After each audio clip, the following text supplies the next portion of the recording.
مولاي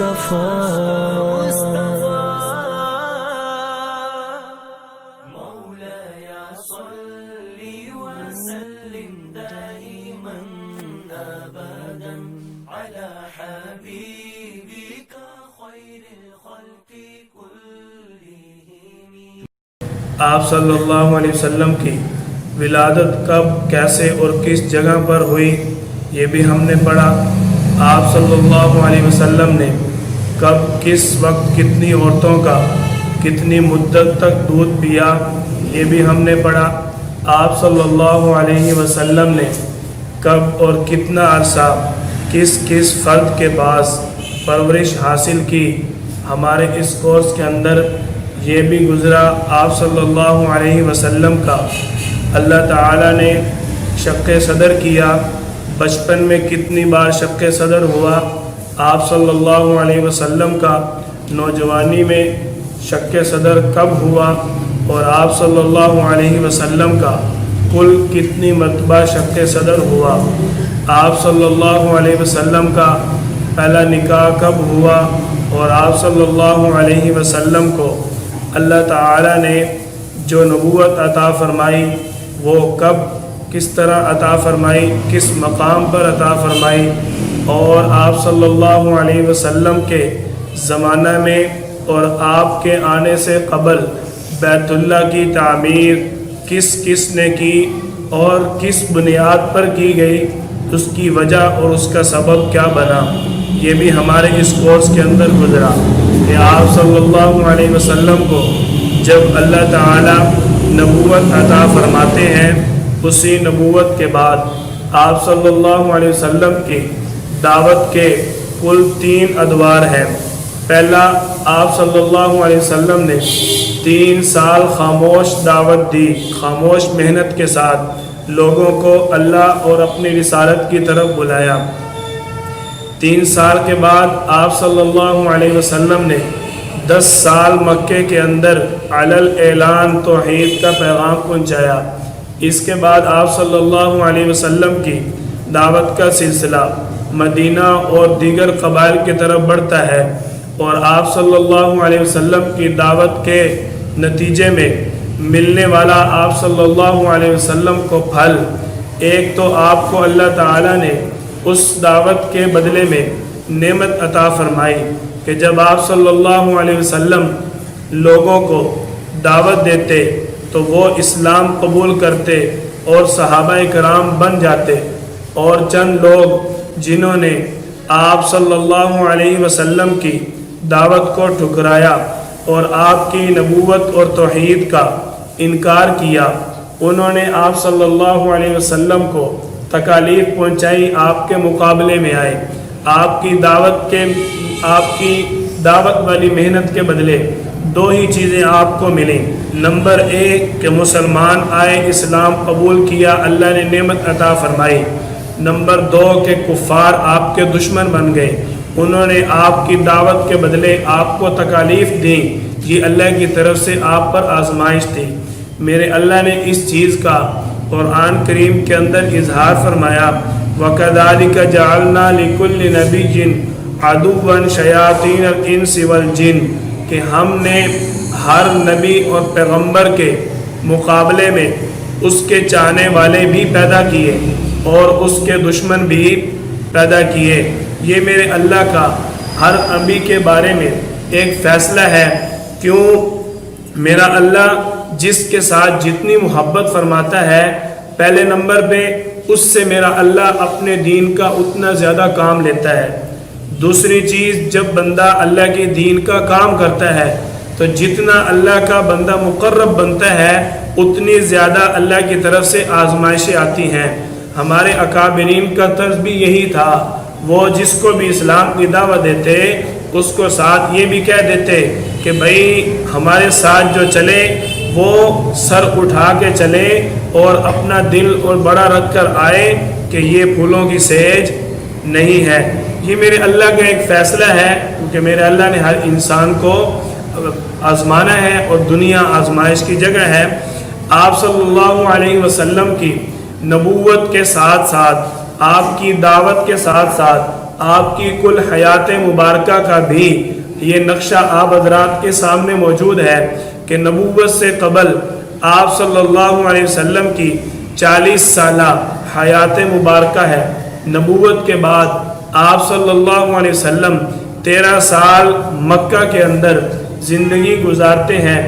اس کے بعد آپ صلی اللہ علیہ وسلم مدینہ میں 10 سال زندگی گزارتے ہیں. کل 63 سال آپ صلی اللہ علیہ وسلم کی حیات مبارکہ ہے، جس میں اللہ تعالیٰ نے آپ کو نعمتوں سے بھی نوازا اور دشمنان اسلام کے دشمنی کے مقابلے میں میرے اللہ نے آپ کا دفاع بھی کیا، اور آپ پر اللہ تعالیٰ کی طرف سے موقع بموقع آزمائش، مصائب، تکالیف اور پریشانیاں بھی آئیں. لیکن ان ساری چیزوں کا میرے اور آپ کے پیارے نبی صلی اللہ علیہ وسلم کی ذات کا بالکل کوئی قصور نہیں تھا. جو کفار آپ صلی اللہ علیہ وسلم کو نبوت ملنے سے قبل، بلکہ جب نبوت مل جاتی ہے 3 سال خاموش محنت میں بھی وہ آپ صلی اللہ علیہ وسلم پر اعتماد کرتے ہیں، صادق امانت دار مانتے ہیں، سچا اور امانت دار آپ صلی اللہ علیہ وسلم کو تسلیم کرتے ہیں. لیکن جب آپ کے اور میرے پیارے پیغمبر صلی اللہ علیہ وسلم نے اپنی ذات کو چھوڑا اور اپنے اس امانت والے چرچے کو پس پشت ڈال دیا، اپنی عزت کی پرواہ نہیں کی، اپنے مقام اور مرتبے کی پرواہ نہیں کی، آپ صلی اللہ علیہ وسلم اگر آج جیسے لوگ کر رہے ہیں کہ اپنے نام کی خاطر، اپنے چرچے، عزت اور مقام کی خاطر باطل کے سامنے جھک جاتے ہیں، ہر آنے والی تدبیر کو سر خم تسلیم کر لیتے ہیں، آپ صلی اللہ علیہ وسلم کی طرف جب اس طرح کی چیزیں آئیں تو میرے نبی صلی اللہ علیہ وسلم نے اپنی عزت کو چھوڑ دیا، اپنے گھر کو چھوڑ دیا، اپنی رشتہ داری کو چھوڑ دیا، اپنے مقام اور مرتبے کو چھوڑ دیا. یہی لوگ آپ کو دعوت دینے سے پہلے، اعلان نبوت کرنے سے پہلے صادق اور امین بھی مانتے ہیں، امانت بھی رکھواتے ہیں، آپ کے ساتھ امانت اور تجارت والے معاملات بھی اختیار کرتے ہیں. لیکن جب میرے اور آپ کے پیغمبر صلی اللہ علیہ وسلم نے نبوت کا اعلان کیا تو یہی لوگ آپ کے جانی دشمن بن گئے. کوئی آپ پر مٹی پھینک رہا ہے، کوئی آپ پر پانی ڈال رہا ہے، کوئی آپ کو پتھر مار رہا ہے، کوئی آپ صلی اللہ علیہ وسلم پر بوجھ ڈال رہا ہے، کوئی آپ صلی اللہ علیہ وسلم کو طائف کی وادی میں پتھر دے رہا ہے. کبھی نبی صلی اللہ علیہ وسلم کا بائیکاٹ کر دیا جاتا ہے، کبھی آپ صلی اللہ علیہ وسلم کو شعب ابی طالب کے اندر محصور ہونے پر مجبور کر دیا جاتا ہے. آپ صلی اللہ علیہ وسلم یہ ساری چیزیں برداشت کر لیتے ہیں. اپنی عزت بھی گئی، اپنا مقام بھی آپ صلی اللہ علیہ وسلم نے چھوڑ دیا، اپنے نام کو بھی چھوڑ دیا، ساری چیزوں کو آپ صلی اللہ علیہ وسلم نے برداشت کر لیا، لیکن ایک اللہ کے پیغام کو چھوڑا نہیں. اس کی ایک مثال دے کر اپنے سبق کا آغاز کرتے ہیں. آپ صلی اللہ علیہ وسلم پر اللہ کی طرف سے جتنی بھی پریشانیاں آئیں، آپ صلی اللہ علیہ وسلم نے کبھی بھی اللہ تعالیٰ کی ذات کے بارے میں اپنے دل کے اندر مایوسی نہیں آنے دی. آپ صلی اللہ علیہ وسلم پر کتنی تکالیفیں آئیں، کافروں کو پھر بھی آپ نے دعا دی. کیوں؟ وَمَا أَرْسَلْنَاكَ إِلَّا رَحْمَةً لِلْعَالَمِينَ ہے نا. تو آپ صلی اللہ علیہ وسلم پر جتنے بھی مصیبتیں ڈالی گئی، دیکھو اوجری ڈالی گئی، پتھر مارے گئے، آپ صلی اللہ علیہ وسلم کو ایک بدبخت گردن کے اندر کپڑا ڈال کر کھینچتا ہے، یہ ساری تکلیفیں آپ صلی اللہ علیہ وسلم پر آئیں، لیکن ہمارے اور آپ کے پیارے پیغمبر نے کبھی بد دعا نہیں دی. ایک موقع ایسا آتا ہے جو غزوہ خندق کا موقع ہے، جب یہ آگے چل کر سبق میں آئے گا، مزید اس واقعے کو آپ حضرات کے سامنے انشاءاللہ واضح کریں گے کہ آپ صلی اللہ علیہ وسلم نے ہر مصیبت کو، ہر پریشانی کو برداشت کر لیا، لیکن جب غزوہ خندق کے موقع پر آپ صلی اللہ علیہ وسلم کی نماز قضا ہو جاتی ہے، اس بات کو آپ صلی اللہ علیہ وسلم برداشت نہیں کرتے. یہی کافر جب تکلیفیں پہنچاتے تھے آپ نے ان کو بد دعا نہیں دی، حتیٰ کہ طائف کی وادی میں آپ پر کتنا ظلم و ستم ہوا جو آپ سب کے سامنے آیا ہے، سب نے یہ واقعہ سنا ہوا ہے۔ اس وقت بھی آپ صلی اللہ علیہ وسلم کیا فرما رہے ہیں؟ اللہم اغفر لقومی فإنہم لا یعلمون، یہ دعائیں دے رہے ہیں۔ لیکن جب اللہ کا حکم ٹوٹا، اللہ کے حکم کے اندر تاخیر ہوئی، میرے اور آپ کے پیغمبر کو کبھی برداشت نہیں ہوا۔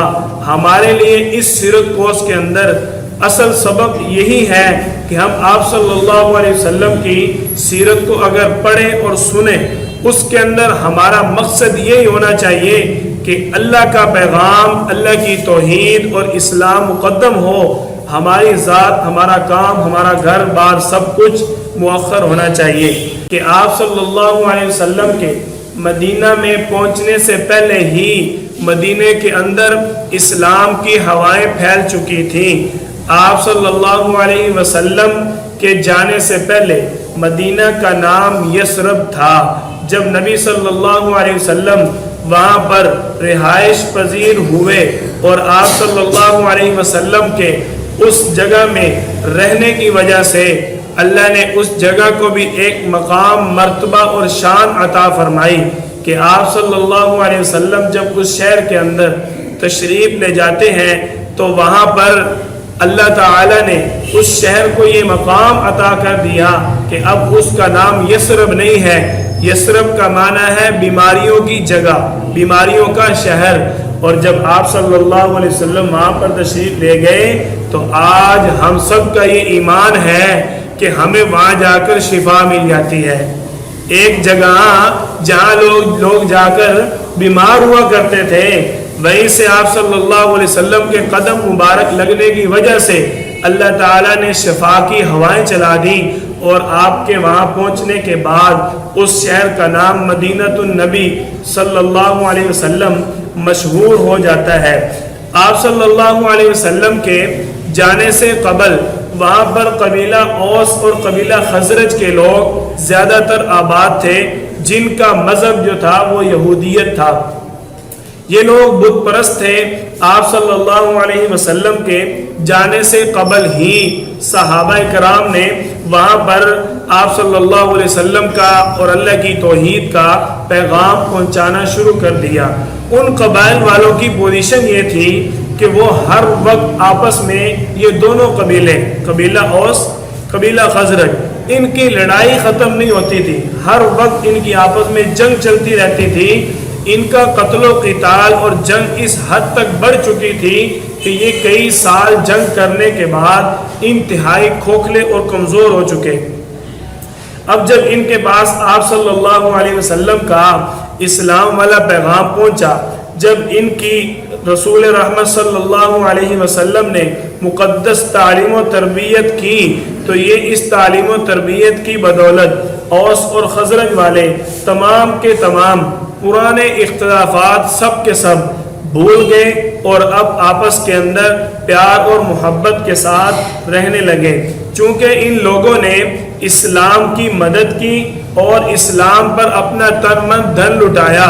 ظاہر ہے جب مدینہ کے اندر اسلام کا پیغام پہنچا تو جب ان لوگوں نے اسلام کا پیغام لانے والوں کے ساتھ تعاون کیا تو پھر میرے اللہ نے بھی ان کو مقام عطا فرمایا، جن کے بارے میں اللہ نے قرآن کریم کے اندر انصار کے الفاظ استعمال فرمائے کہ انہوں نے اسلام کی مدد کی تو اللہ تعالیٰ نے ان کے نام ہی مدد کرنے والے بنا دیا۔ ان کی خوش بختی تھی کہ اللہ تعالیٰ نے انصار کے معزز لقب سے ان کو سرفراز فرمایا، اور قرآن کریم نے ان کی جانساری کا بھی جا بجا موقع بموقع اظہار فرمایا۔ یہ آپ صلی اللہ علیہ وسلم کی مدح سرائی شروع کر دیتے ہیں، آپ کے پیغام کے اندر، اسلام کے اندر بڑھ چڑھ کے حصہ لیتے ہیں۔ اس وجہ سے مدینہ کے اندر آپ صلی اللہ علیہ وسلم سے جانے سے قبل ہی وہاں پر اسلام کی ہوائیں پھیلنا شروع ہو جاتی ہیں۔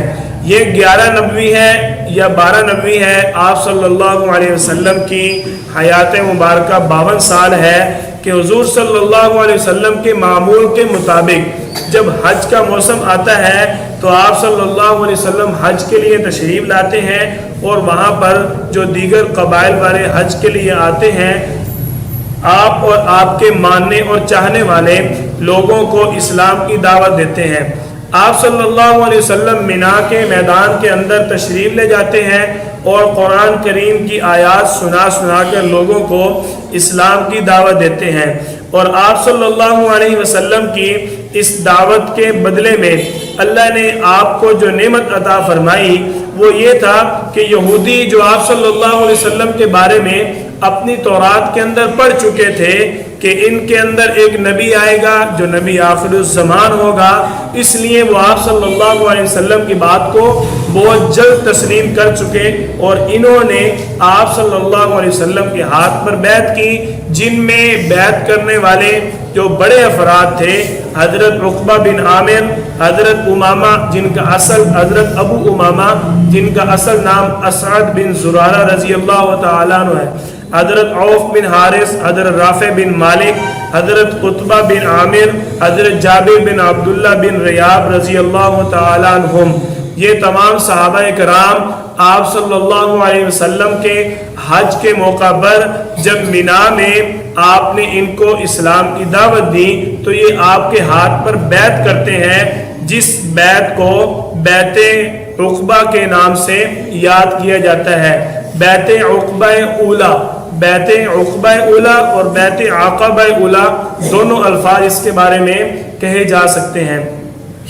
اسی طرح آپ صلی اللہ علیہ وسلم اسی سال حج کے موقع پر مدینہ منورہ کے اور بھی کئی لوگوں کو دعوت دیتے ہیں، 12 افراد اور آپ صلی اللہ علیہ وسلم کے ہاتھ پر اسی گھاٹی مینا کے اندر ایک گھاٹی ہے، وہاں چھپ کر اسلام کو قبول کرتے ہیں۔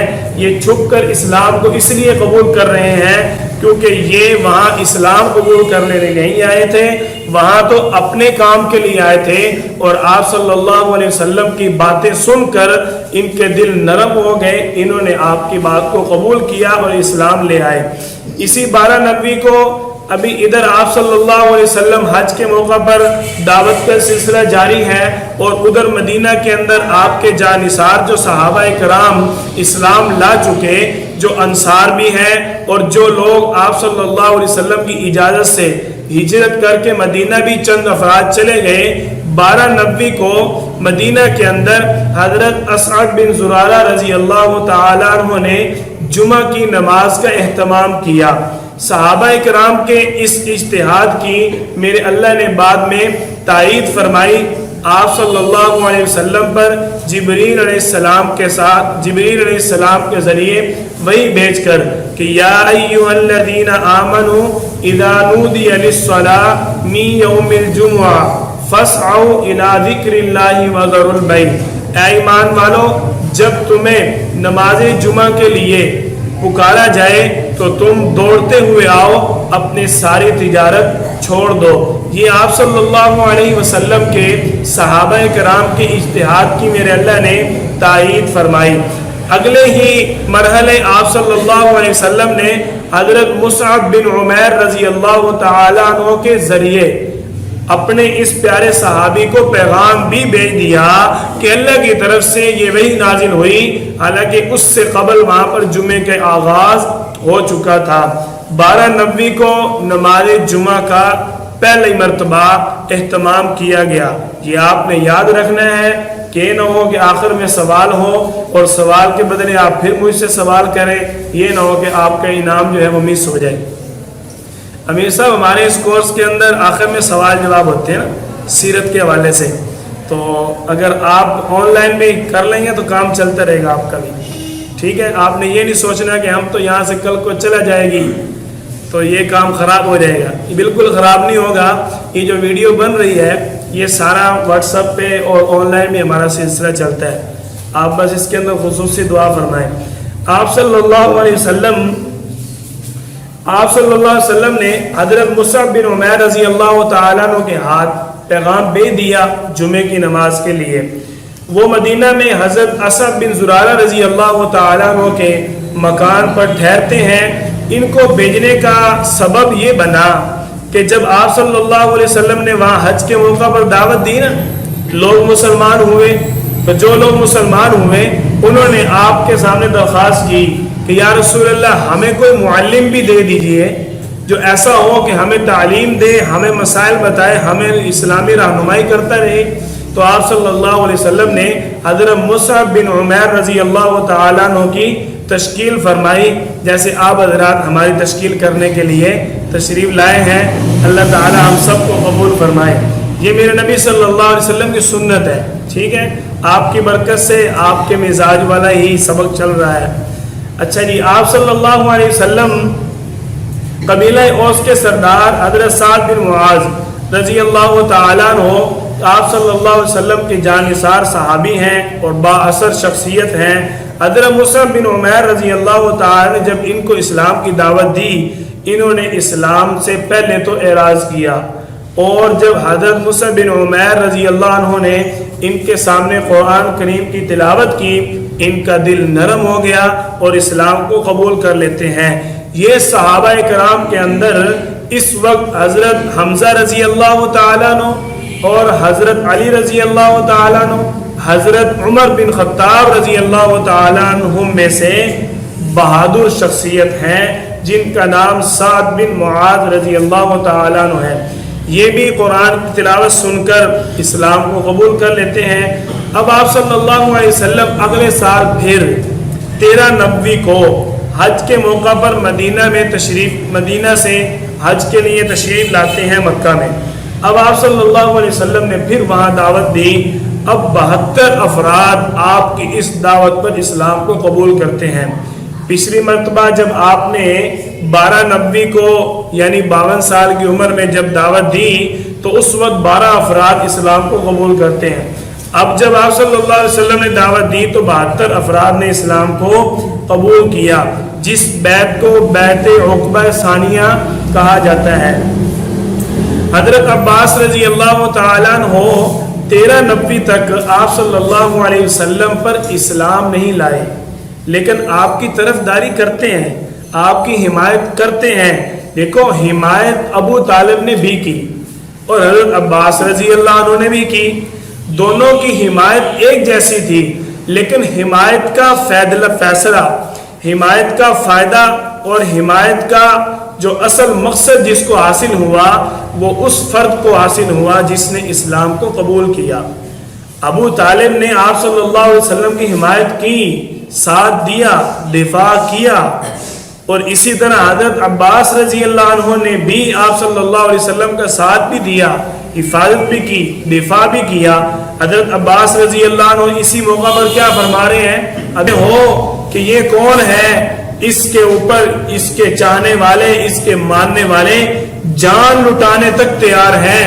یہ بنو ہاشم خاندان کا فرد ہے، اس کا مقام اور مرتبہ بہت اعلیٰ ہے، یہ ایک باعزت شخصیت ہے۔ تم اس کو ساتھ لے جانے کی باتیں کر رہے ہو، اس کا ساتھ دے سکتے ہو، اس کی حفاظت کر سکتے ہو۔ یہ حضرت عباس رضی اللہ تعالیٰ عنہ ان کے سامنے کہ آپ صلی اللہ علیہ وسلم کے دفاع کا اظہار فرما رہے ہیں۔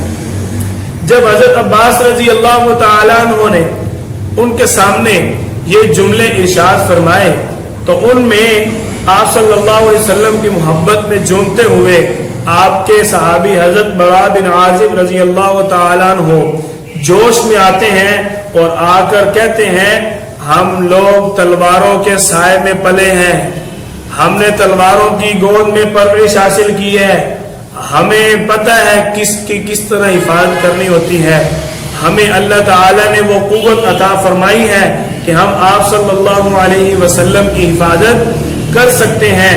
اور ساتھ ہی حضرت ابو الحسن رضی اللہ تعالیٰ عنہ یہ بھی بول پڑتے ہیں، یا رسول اللہ، ہم لوگوں نے یہودیوں کے ساتھ پرانے سارے تعلقات ختم کر دیے، جہاں ہماری رشتہ داریاں تھیں، جہاں ہمارا ملنا جلنا، اٹھنا بیٹھنا، کھانا پینا، رہنا سہنا سب کچھ تھا، ہم نے سب کچھ چھوڑ دیا، ہم آپ پر جان لٹانے کے لیے تیار ہیں تو ہم نے چھوڑا۔ آپ صلی اللہ علیہ وسلم کے سامنے پھر یہ بھی اپنی محبت کا اظہار کرتے ہیں کہ یا رسول اللہ، ہم تو آپ کا ساتھ دینے کے لیے تیار ہیں، اس چیز کو ہم نے محبت کی نگاہ سے دیکھنا ہے، کہ جتنی محبت آپ کے ساتھ صحابہ کو تھی اتنی ہی محبت آپ صلی اللہ علیہ وسلم کو بھی اپنے صحابہ سے تھی. اس کی ایک مثال تو آپ صلی اللہ علیہ وسلم فرماتے ہیں اصحابی کا نجوم. کیا فرما رہے ہیں؟ اصحابی کا نجوم. اور حضرت عائشہ رضی اللہ تعالی عنہ فرماتی ہیں کہ آپ صلی اللہ علیہ وسلم کا چہرہ چاند کا چہرہ تھا. تو آپ صلی اللہ علیہ وسلم اسی لیے فرمایا نا کہ اصحابی کا نجوم، چاند سے ستارے جدا بولو نا یار نہیں ہو سکتے. تو اسی لیے فرمایا نا اصحابی کا نجوم کہ میرے صحابہ ستاروں کی مانند ہے. جب مجھے چاند کہا جا رہا ہے تو میرے صحابہ ستارے ہیں جو مجھے نہیں چھوڑ سکتے. یہ آپ صلی اللہ علیہ وسلم نے ایک قانون اور ضابطہ بیان کیا اس اپنے فرمان مبارک کے اندر.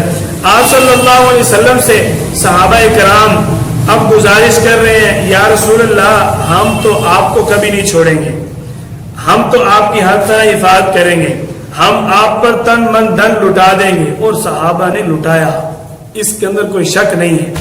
تو صحابہ کرام آپ کے سامنے درخواست کرتے ہیں یا رسول اللہ کہیں ایسا نہ ہو، دیکھو جس کے ساتھ محبت ہو اسی سے ایسی گفتگو ہوتی ہے نا، یار تو میرا بیلی بندہ پہ ہے، تو میرا دوست بن رہا ہے، یہ نہ ہو کہ کل کو تجھے جناب طاقت مل جائے، تیرے پاس کوئی عہدہ آ جائے، تو سردار بن جائے، وزیر مشیر MP MNA بن جائے، یا تو کسی قسم کے مقام اور مرتبے پر بیٹھ جائے، تیرے پاس 4 پیسے آ جائیں، تو میرا دوست ہے یار مجھے چھوڑے گا تو نہیں، کہتے ہیں نا. تو یہ صحابہ کرام آپ صلی اللہ علیہ وسلم کے ساتھ محبت کا اظہار کر رہے ہیں. یہ کس لیے کہا جاتا ہے کہ دوست مجھے چھوڑے گا نہیں؟ کس لیے پوچھا جاتا ہے کہ اس کے ساتھ محبت ہے، اس کی جدائی برداشت نہیں ہے، اس کے بغیر گزارا نہیں ہے، اس کی بے وفائی جو ہے وہ ختم کر کے رکھ دے گی، اس لیے اس سے کہا جاتا ہے. تو صحابہ کرام آپ صلی اللہ علیہ وسلم سے درخواست کر رہے ہیں یا رسول اللہ اللہ تعالیٰ آپ کو غلبہ عطا فرما دے، آپ ہمیں چھوڑ تو نہیں دو گے. صحابہ کرام نے کمال کر دیا. آپ کے ساتھ محبت کرنے میں صحابہ کرام سے بڑھ کر کوئی بھی نہیں ہے پوری کائنات میں. بلکہ میں اگر یہ کہوں فرشتوں کو بھی آپ صلی اللہ علیہ وسلم سے وہ محبت نہیں ہوگی جو صحابہ کو تھی. آپ صلی اللہ علیہ وسلم کے ساتھ جو اللہ کو محبت ہے، اللہ کے بعد سب سے زیادہ محبت آپ کے ساتھ صحابہ نے کی. آپ صلی اللہ علیہ وسلم کے ساتھ کتنی محبت ہے. عرض کرتے ہیں یا رسول اللہ اللہ تعالیٰ آپ کو غلبہ عطا فرما دے، ہیں لوگ آپ کے ماننے والے زیادہ ہو جائیں، آپ ہمیں چھوڑ تو نہیں دو گے. تو نبی صلی اللہ علیہ وسلم کا جواب بھی سنیے. آپ صلی اللہ علیہ وسلم فرماتے ہیں مسکراتے ہوئے، انتہائی مطمئن جواب دیا، جیسے مطمئن انداز میں آپ کو کر کے دکھا دیتا ہوں. اگر مجھے آپ میں سے کوئی اٹھ کے کہے مولوی صاحب آپ نے کورس شروع کی ہے، آپ کے پاس تھوڑے سے لوگ آئے ہیں اور آپ اس کورس کا سلسلہ لے کر چل رہے ہیں، تو آپ اگر کورس کے اندر کل کو رش لگ جائے، آپ کہیں گے اب داخلہ نہیں ہے، داخلہ فل ہو گیا، کہ ایسے تو نہیں کرو گے؟ تو میں آپ کو کہوں گا نہیں یار کیا ایسی کیا بات ہے، میری جان بھی حاضر ہے، آپ صرف کورس کی بات کر رہے ہو. مسکرا کر مطمئن ہو کر ایسے ہی جواب دوں گا نا.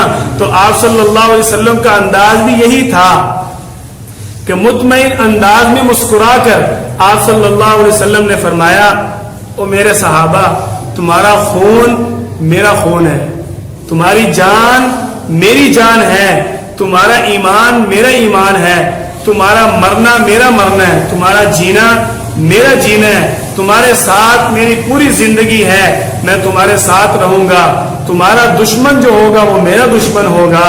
آپ صلی اللہ علیہ وسلم نے ایسے نہیں فرمایا کہ جو صحابہ کرام کو لعن طعن کرے گا وہ آپ صلی اللہ علیہ وسلم کی ذات پر طعن و تشریح کر رہا ہے. اس کا مطلب تو یہی ہے کہ جس نے صحابہ کے ساتھ بغض کیا اس نے آپ صلی اللہ علیہ وسلم کے ساتھ بغض کیا. یہ تو آپ صلی اللہ علیہ وسلم فرما رہے ہیں جو تمہارا دشمن ہوگا وہ میرا دشمن ہوگا، جو تمہارا دوست ہوگا وہ میرا دوست ہوگا. یہ آپ صلی اللہ علیہ وسلم نے صحابہ کرام کو تسلی دی.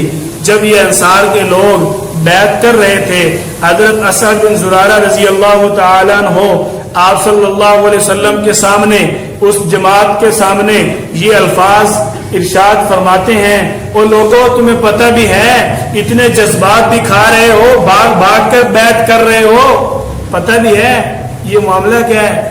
یہ تمہاری بیعت یہودیوں کے خلاف اعلان جنگ ہے، یہ کفار کے خلاف اعلان جنگ ہے. یہ جو سرداران قریش ہیں ان کے ساتھ تم کھلی علل اعلان بغاوت کر رہے ہو. تو صحابہ کرام نے جواب دیا ہمیں اس بات کا علم ہے اور ہم اس کے لیے الحمدللہ تیار بھی ہیں اور واقعتاً تیار تھے. اگلے مرحلے میں آئیں گے غزوات بھی انشاءاللہ. 2 دن بعد ہمارے غزوات چلیں گے تو اس کے اندر ہمیں پتہ چل جائے گا کہ آپ صلی اللہ علیہ وسلم کے چاہنے والوں نے کس طرح آپ کا ساتھ دیا. آپ صلی اللہ علیہ وسلم کی اس بات کے بعد سارے اپنے اپنے گھروں کی طرف نکل پڑتے ہیں اور اب صحابہ کرام کا آپ صلی اللہ علیہ وسلم کو چھوڑنے کو دل بھی نہیں کرتا. لیکن آپ کو آپ کی جماعت کو اللہ کی طرف سے آپ کی جماعت کو یہ حکم ہو چکا کہ آپ اگر چاہیں تو آپ مکے سے مدینہ ہجرت کر سکتے ہیں. لیکن ابھی نہ آپ صلی اللہ علیہ وسلم کو ہجرت کی اجازت تھی, نہ حضرت سیدنا صدیق اکبر رضی اللہ تعالیٰ عنہ کو اور نہ ہی حضرت علی رضی اللہ تعالیٰ عنہ کو ہجرت کی اجازت تھی. باقی صحابہ کرام موقع و موقع وقتاً فوقتاً دیکھتے ہی موقع کے مطابق ہجرت کر لیتے. اگر کسی کو رات کو خاموشی سے موقع ملتا تو وہ مدینہ پہنچ جاتا. چند دن گزرے تو مکہ والوں نے دیکھا کہ اب آپ صلی اللہ علیہ وسلم یہاں پر اکیلے رہ گئے اور دور جا کر مسلمان مضبوط ہوتے جا رہے ہیں. تو یہ نہ ہو کہ ان کا نبی بھی یہاں سے چلا جائے. ہمیں کوئی بہت بڑا پروگرام کرنا چاہیے جس میں مل کر یہ بات طے کر لیں کہ اس کا حل ابھی نکالیں, اس نظام کو ابھی سرے سے ختم کر دیں, کہیں آگے مزید نہ پھیل جائے. آپ صلی اللہ علیہ وسلم کے خلاف کفار جمع ہوتے ہیں, دار الندوہ مقام پر جمع ہو کر مشورہ کرتے ہیں. یہ کفار قریش جمع ہوئے, اجلاس منعقد ہو گیا جہاں مشرکین مکہ بڑے بڑے سردار ابو جہل, عتبہ, شیبہ, آپ صلی اللہ علیہ وسلم کا بڑا دشمن ابو لہب, امیہ بن خلف, یہ سارے آپ صلی اللہ علیہ وسلم کے مخالف جمع ہو کر اب مشورہ کر رہے ہیں. اس سے پہلے ان کا اتنا بڑا اجلاس کبھی نہیں ہوا تھا. آج یہ سارے جمع ہوئے کہ کچھ کیا جائے. یہ تو کام بہت حد تک بڑھ رہا ہے. مشورہ شروع ہو گیا. سب سے پہلا مشورہ آیا جی, مشورہ یہ ہے کہ اس کے ساتھ تمام معاملات ختم کر دیے جائیں اور اس کو اس علاقے سے نکال کر کسی اس اجلاس کے اندر شیطان بھی آ کر بیٹھ گیا. دیکھو کتنا بڑا اجلاس تھا کافروں کا, آپ صلی اللہ علیہ وسلم کے خلاف کتنا بڑا اجلاس کہ شیطان بھی ایک بوڑھے آدمی کی شکل میں آ کر بیٹھ گیا جس نے اپنا نام شیخ نجدی بتایا. جب مشرکین مکہ نے پوچھا نا کہ تو کون ہے, کہنے لگا میں شیخ نجدی ہوں جو ابلیس کے نام سے مشہور ہوں. تو آپ صلی اللہ علیہ وسلم کے چونکہ خلاف مشورہ تھا تو شیطان نے تو اس میں بیٹھنا ہی تھا. تو مشورے شروع ہو گئے. پہلا مشورہ آیا کہ ان کو قید کر دیا جائے, ایسی جگہ پر بند کیا جائے جہاں پر یہ بالکل نکل نہ سکے. بس ان کو وہیں پر کھانا پہنچا دیا جائے, وہیں ان کو پانی دیا جائے, بس اس کے علاوہ ان کو نکلنے کی اجازت نہیں ہوگی. تو یہ جو شیخ نجدی تھا نا, اصل میں جو شیخ الشیطان تھا, یہ کہنے لگا کہ یہ تم کیا عجیب مشورہ کرتے ہو, تمہیں پتہ بھی ہے اگر تم اس کو قید کر دو گے اس کے جو جانثار ہیں وہ تو اپنی جان دے دیں گے اس کو آزاد کروانے کے لیے. یہ غلطی کبھی نہ کرنا. یہ مشورہ فیل. اب اس کے بعد دوبارہ اگلا مشورہ ہوا. مشورہ یہ ہوا کہ تم اس کو اس علاقے سے نکال دو, ملک بدل کر دو. اس کا میرے اللہ نے ذکر بھی فرمایا, اس کا آخر میں آپ کو بتا دیتا ہوں. انہوں نے دوسرا مشورہ کیا کہ ان کو ملک بدل کر دو, دور علاقے میں چلے جائیں, وہیں زندگی بسر کریں, ادھر ہمارے علاقے میں یہ کسی قسم کی دعوت نہ دیں. تو یہ شیخ الشیطان شیخ نجدی پھر بولا, کہنے لگا یہ مشورہ بھی فیل ہے کہ اس کا جو کلام ہے اس کے کلام میں اتنا اثر ہے, ایسا اس کے کلام کے اندر خوبصورت انداز ہے کہ وہ اتنی دور سے اگر بیٹھ کر پڑھے گا تو اس کی اثرات جو ہیں وہ ہمارے علاقے تک پہنچ جائیں گے. اب یہ مشورہ بھی فیل ہو گیا. اب جو سب سے بڑا بدبخت آپ کی امت کا فرعون, وہ بولا تم نے جتنے بھی مشورے دیے سارے بیکار تھے, اب میں تمہیں مشورہ دیتا ہوں, یہی مشورہ قابل عمل ہے. میری بات سنو. سارے یکا یک دیکھنے لگ گئے کہ ابو جہل جو ہے یہ بدبخت اب کیا بکواس کرنے والا ہے. سب نے جب دیکھا تو یہ ابو جہل کہنے لگا کہ اس کو ہم سرے سے ہی ختم کر دیتے ہیں, اس کو ہم قتل کر دیتے ہیں. آپ صلی اللہ علیہ وسلم کے قتل پر کفار قریش کا مشورہ ہوتا ہے, مشورے کے بعد اتفاق ہو جاتا ہے. اب جب آپ صلی اللہ علیہ وسلم کے قتل پر ان کا اتفاق ہوا تو میرے اللہ نے, ان کی تو میٹنگ چل رہی تھی لیکن جس کے ساتھ میرا اللہ خود میٹنگ کرتا ہے اس کا مقابلہ کوئی کر سکتا ہے؟ کوئی بھی نہیں کر سکتا. آج ہمارے اندر یہی کمی ہے, ہم اپنی ساری میٹنگ, سارے پروگرام, سارے قانون, سارے ضابطے, ساری باتیں, جتنے بھی اصول ہیں سارے کے سارے دشمنان اسلام یورپ کے تسلیم کرتے ہیں اور ڈھونڈتے کیا ہے؟ کامیابی, عزت, شہرت, پیسہ. یہ ڈھونڈتے ہیں نا. ملتا اسی لیے نہیں ہے, سکون بھی اسی لیے نہیں ملتا. ہمارا مشورہ اور میٹنگ جو ہے وہ سارا یورپ